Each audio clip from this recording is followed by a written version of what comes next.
जय Shri Radhe Krishna all of you. Guru Vashishtha mastermind classes में मैं शताक्षी उपाध्याय आप सभी का तहे दिल से स्वागत करती हूँ और आप सभी का आभार व्यक्त करती हूँ कि आप सभी ने हमारे चैनल को सब्सक्राइब किया, लाइक किया और ज़्यादा से ज़्यादा शेयर किया। इसीलिए तो 2 महीने में हमारे इतने सब्सक्राइब हो गए हैं। इसके लिए आप सभी का मैं शुक्रिया अदा करती हूँ एक बार फिर से। Thank you so much. चलिए, आज मैं आपको इस वीडियो में, इससे पहले वाले वीडियो में मैं आपको समझा चुकी थी मेन वर्ब, लिंकिंग या हेल्पिंग वर्ब, स्ट्रॉन्ग वर्ब और दूसरा था आपका वीक वर्ब। ये समझाए थे मैंने।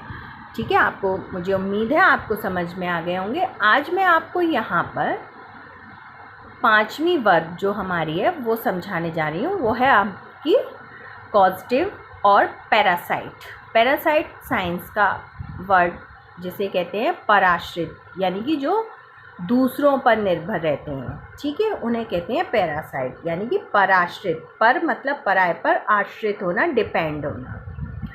कॉजेटिव यानी कि प्रेरणार्थक, विशिष्ट क्रिया। अच्छा, ये क्या होती है, अब हम इसके बारे में समझेंगे। देखिए, कॉजेटिव वर्ब यानी कि पैरासाइट वर्ब क्या होती हैं? पराश्रित, विशिष्ट या प्रेरणार्थक क्रिया जो मुख्य क्रिया यानी कि मेन वर्ब, जिसे हम प्रिंसिपल वर्ब भी कहते हैं। ठीक है, मुख्य क्रिया पर निर्भर करती हैं। किस पर डिपेंड होती हैं? मुख्य क्रिया पर जो डिपेंड होती हैं। पहली बात तो ये हो गई। दूसरी बात क्या है कि अथवा मुख्य क्रिया के साथ प्रयोग की जाती हैं। यह अकेले कभी भी प्रयोग नहीं होंगी। पहली बात तो ये पैरासाइट है, यानी कि ये मुख्य क्रिया के साथ ही प्रयोग होंगी और ये मुख्य क्रिया पर ही डिपेंड होती हैं, निर्भर होती हैं। जैसे make, get, keep, have, let, इनका प्रयोग होता है। अब हम इनका प्रयोग पहले सीखेंगे कि पहले इनका प्रयोग समझ लें हम कि आखिर इनका प्रयोग होता कैसे। तो सबसे पहले हम आएंगे आपका यूज ऑफ मेक। मेक का मतलब वैसे क्या होता है? मेक माने बनाना होता है, पर यहाँ पर मेक का मतलब क्या है वो आप समझिए। बनाने से मतलब नहीं रहा यहाँ पर मेक का। यहाँ मेक से मतलब आ गया आपकी फीलिंग्स। फीलिंग्स मतलब हिंदी में भावनाएं। जो हमारी भावनाएं हैं, हमारी कहते हैं ना, किसी के प्रति हमारे मन में जो विचार हैं, भावनाओं से मतलब हमारे विचार उत्पन्न होते हैं। फीलिंग, हमारे जो मन में भावनाएं आ जाती हैं, हमारे विचार आ जाते हैं। हाव भाव यानी कि फेस के एक्सप्रेशन, जो हमारे फेस, हमारी जो बॉडी लैंग्वेज होती है। हाव भाव मतलब हमारी जो बॉडी लैंग्वेज है। हम मतलब बोलते नहीं है आँखों से, कभी आँखें बड़ी करके डराने वाला सीन दिखा देते हैं, है ना, कभी स्माइल वाला। तो ये सब क्या है? हाव भाव, हमारे फेस के एक्सप्रेशन जो होते हैं, यानी कि हमारे जो मुख क्रियाएं हो जाती हैं, या हम इनको ये भी कह सकते हैं कि जो हमारी बॉडी लैंग्वेज है या वर्णन पर निर्भर करती हैं। ये किस पर? हमारी भावनाओं और हाव भाव के वर्णन पर निर्भर करती हैं, डिपेंड होती हैं। इसमें क्या होता है? शारीरिक क्रियाएं, यानी कि जो हम शरीर के द्वारा, अपनी बॉडी के द्वारा जो वर्क करते हैं वो नहीं करते। इसमें शारीरिक क्रियाएं नहीं होती हैं, यानी कि शरीर के द्वारा कोई भी काम नहीं किया जाता है। जैसे आपने पढ़ा भी होगा, मैं हंसता हूँ, है ना। पढ़ा है, बहुतों ने पढ़ा होगा, नहीं पढ़ा है तो अब आपको मैं बता रही हूँ, मैं हंसता हूँ। तो अब यहाँ पे क्या है कि यहाँ हंसना कोई, वहाँ पे शारीरिक काम नहीं हो रहा है। अब इसमें मेक का क्या हो जाएगा? मैं हंसाता हूँ, मैं तुमको हंसाता हूँ। मैं हंसता हूँ तो यानी कि मैं हंसता हूँ, पर यहाँ पे उन्होंने क्या कहा? हाव भाव क्या आ गए? मैं चाहे कोई भी ऐसा अपने फेस का एक्सप्रेशन बनाऊँ या फेस की कोई भी ऐसी आकृति बनाऊँ जिससे देखकर तुम्हें हंसी आ जाए या रोना आ जाए, मतलब मेरे द्वारा तुम्हारे ऊपर असर हो जाए। जैसे लाफ्टर चैनल वो क्रियाएं करता है ना, मुद्राएं बनाना, तरह तरह की आकृतियाँ बनाना, उससे हमें हंसी भी आ जाती है, हम देखकर रोने भी बैठ जाते हैं। किसी का हम हम दुख भरा देखकर सीन रोने बैठ जाते हैं, तो मेरे द्वारा ऐसा काम किया गया जिससे सामने वाले को हंसी आ जाए या रोना आ जाए, शोक हो जाए, है ना, तो वो हो जाता है हमारा यूज़ ऑफ मेक। मैं तुमको हंसाता हूँ। अब देखो यहाँ पे मैं तुमको हंसाता हूँ, क्लियर दिख रहा है अब तो। I make you laugh, I make you laugh, laugh क्या हो गया, क्रिया, और ये क्या है हमारा ऑब्जेक्ट। अब इसमें विशेष मैंने देखो ओ बना दिया है यहाँ पे, ओ का मतलब यू क्या है इसमें, ऑब्जेक्ट। मैं किसको हंसा रहा हूँ, तुमको। लाफ मतलब क्रिया करा रहा हूँ, पर यहाँ पे अब हंसना कोई मैं मतलब बॉडी से कोई काम नहीं कर रहा हूँ। अब विशेष क्या है, मुख्य क्रिया हमेशा ऑब्जेक्ट यानी कि कर्म के बाद आती है। अब देखो यू के बाद लाफ, ये याद रखिएगा। पॉजिटिव वर्ब यानी कि पैरासाइट वर्ब में क्या होगा, मुख्य क्रिया क्या है, वो ऑब्जेक्ट यानी कि कर्म के बाद आती है। दूसरा पॉजिटिव वर्ब टेंस, टेंस आपने पढ़े हैं ना, काल नहीं पढ़े हैं तो आप वीडियो देखिएगा काल का, उसमें बहुत अच्छे से आपको समझाया जा रहा है।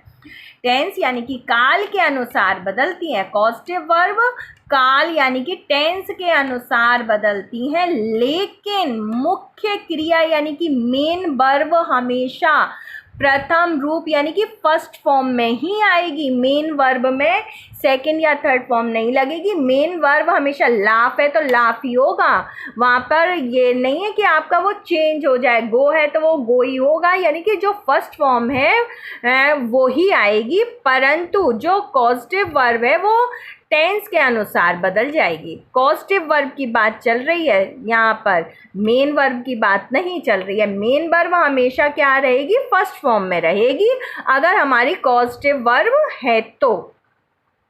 अब हमारा आ जाता है दूसरा, यूज ऑफ गेट। गेट का मतलब प्राप्त करना होता है वैसे तो, पर अब यहाँ पे देखो फिर से गेट का मतलब चेंज हो जाएगा। गेट में क्या होता है, यहाँ पर शारीरिक कार्य किया जाता है, यानी कि करवाया जाता है, दूसरे को शारीरिक कार्य करवाया जाता है। और ये क्या होता है, ये दो प्रकार से बनते हैं। ये वाला यूज ऑफ गेट है, ये कॉजेटिव वर्ब के ही अंतर्गत आता है। पहला इसमें मेक का था, गेट का था, कीप का था, हैव का था, लेट का था। तो अब मैं इन्हीं चारों के प्रयोग बता रही हूँ आपको, पांचों के। तो हमने पहला बताया मेक का प्रयोग, अब मैं यहाँ पे दूसरा प्रयोग क्या है, गेट का प्रयोग। अब आ गया समझ में। दूसरा है हमारा गेट का प्रयोग, यहाँ पे क्या है, प्राप्त करना। गेट का प्राप्त करना होता है अर्थ, परंतु अब यहाँ पे क्या है, यहाँ पर इसका प्रयोग शारीरिक कार्य करने के लिए किया जाता है। अब ये दो प्रकार से बनते हैं। पहला तो हम पैसिव वॉइस यानी कि कर्मवाच्य द्वारा बनाते हैं। दूसरा हमारा कॉजेटिव वर्ब के यानी कि प्रेरणार्थक क्रिया द्वारा बनता है। अब आप कहेंगे पैसिव वॉइस क्या होता है, तो बेटा पैसिव वॉइस एक्टिव पैसिव में आप समझेंगे तब आपको समझ में आएगा। इसके लिए आपको एक्टिव पैसिव वाला वीडियो देखना पड़ेगा। अभी तो मैं आपको यहाँ पे वर्ब ही बता रही हूँ, अगर इसमें उलझ गई तो फिर ये सारा आपका खिचड़ी पक जाएगी। तो इसलिए बस आप इतना अभी समझ लो, इसे समझने के लिए आप एक्टिव पैसिव वाला वीडियो देख लीजिएगा, ठीक है। पैसिव वॉइस यानी कि कर्मवाच्य द्वारा होता है और कॉजेटिव यानी कि प्रेरणार्थक क्रिया द्वारा होता है। अब पैसिव वॉइस में हम कैसे बनाते हैं, जैसे someone is run by me, someone is run by me. अब पॉजिटिव में यहाँ पे क्या हो जाएगा, आई गेट यू रन। अब देखो यू आ गया, यानी कि ऑब्जेक्ट के बाद हमारा क्या आ रहा है, क्रिया आ रही है, ठीक है। पॉजिटिव वर्ब में ऑब्जेक्ट के बाद हमने रूल पढ़ा था ना अभी, नियम, ऑब्जेक्ट के बाद ही क्रिया आएगी। तो ऑब्जेक्ट हमारा यू है, यानी कि मैं तुमको दौड़वाता हूँ, आई गेट यू रन, दौड़वाता हूँ मैं तुमको, यू यानी कि ऑब्जेक्ट, दौड़वाता हूँ, रन कौन, मैं। तो आ गया get, I get you run, ये हो गया। अब पैसिव में बाय मी, मेरे द्वारा तुम दौड़ते हो, यानी कि मैं यहाँ पे आ गया, वो पैसिव में हो गया। तो someone is run by me, clear हो गया।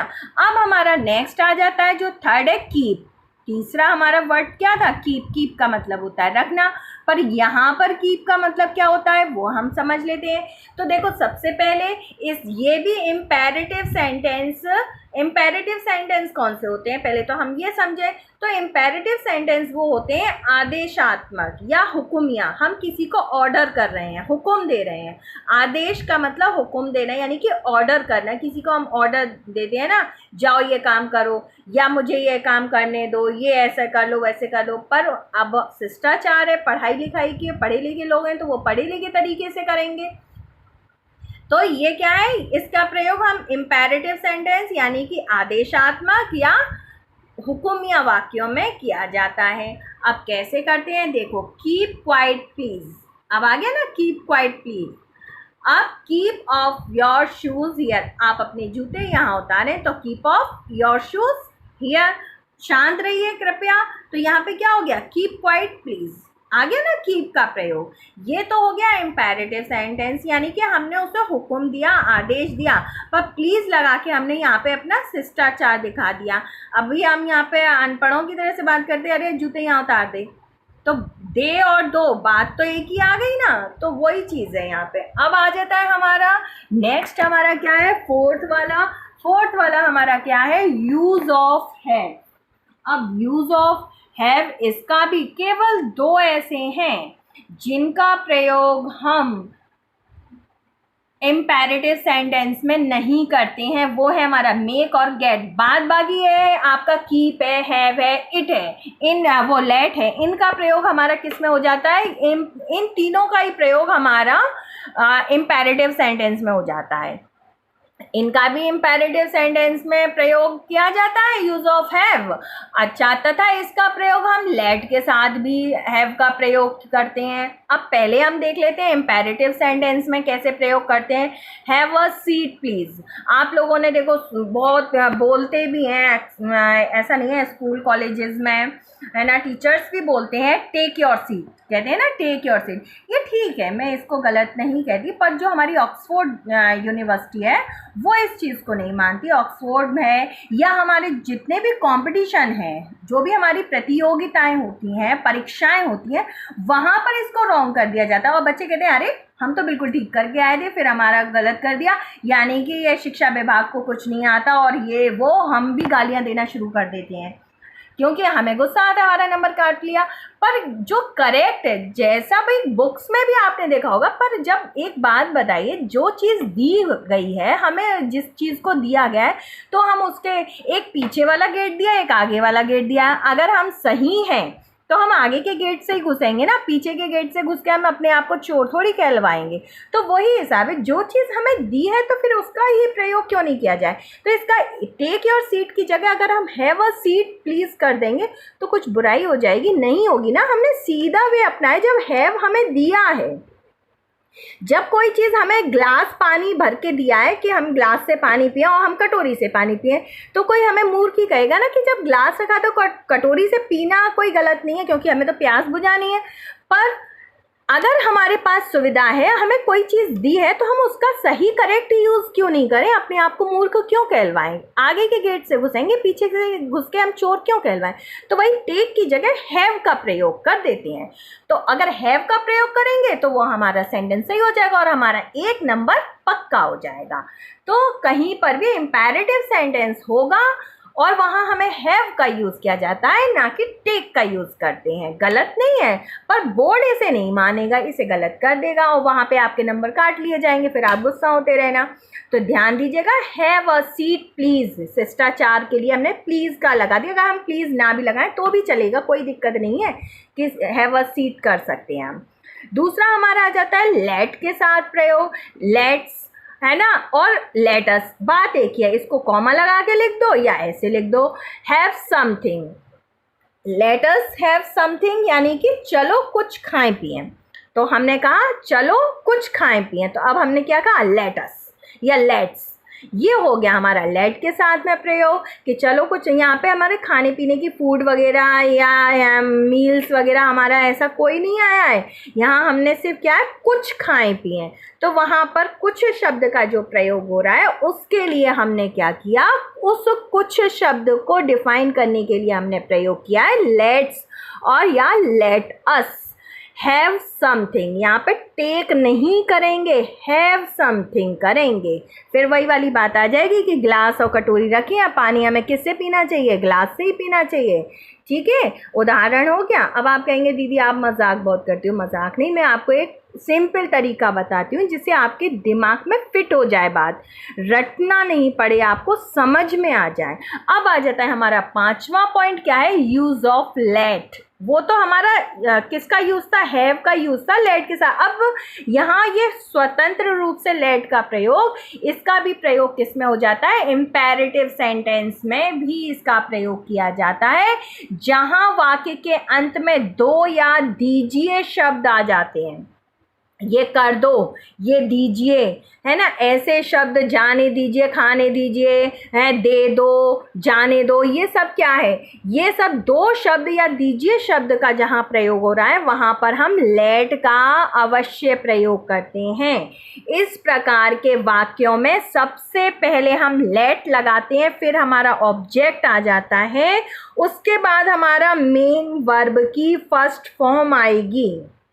याद रखिएगा लेट का यूज कैसे है, late plus object plus main verb की फर्स्ट फॉर्म ये लगेगी, उसके बाद हम वाक्य को बनाते हैं। जैसे मुझे जाने दो अथवा मुझे जाने दीजिए, लेट मी गो, आ गया ना, लेट प्लस ऑब्जेक्ट क्या है, मी, और फर्स्ट फॉर्म आएगी वर्ब की, वर्ब हमारा जाना यानी कि गो, वेंट गॉन, गॉन हमारा थर्ड फॉर्म, और वेंट हमारा सेकंड, और गो हमारा फर्स्ट फॉर्म। हमने आपको जैसा बताया था मेन वर्ब की, मेन वर्ब है जाना, तो मेन वर्ब की फर्स्ट फॉर्म लगेगी यानी कि गो, लेट मी गो। इस तरीके से आप ना इंग्लिश स्पोकन को भी अच्छे से कर सकते हैं। इसके माध्यम से आप धीरे धीरे अगर इसे समझेंगे तो इंग्लिश को बोलना भी सीख सकते हैं। साथ में मैं आपको इसलिए ये डिफाइन कर रही हूँ डिटेल वाइज कि आप इंग्लिश को स्पोकन में भी अच्छे से कर सकते हैं।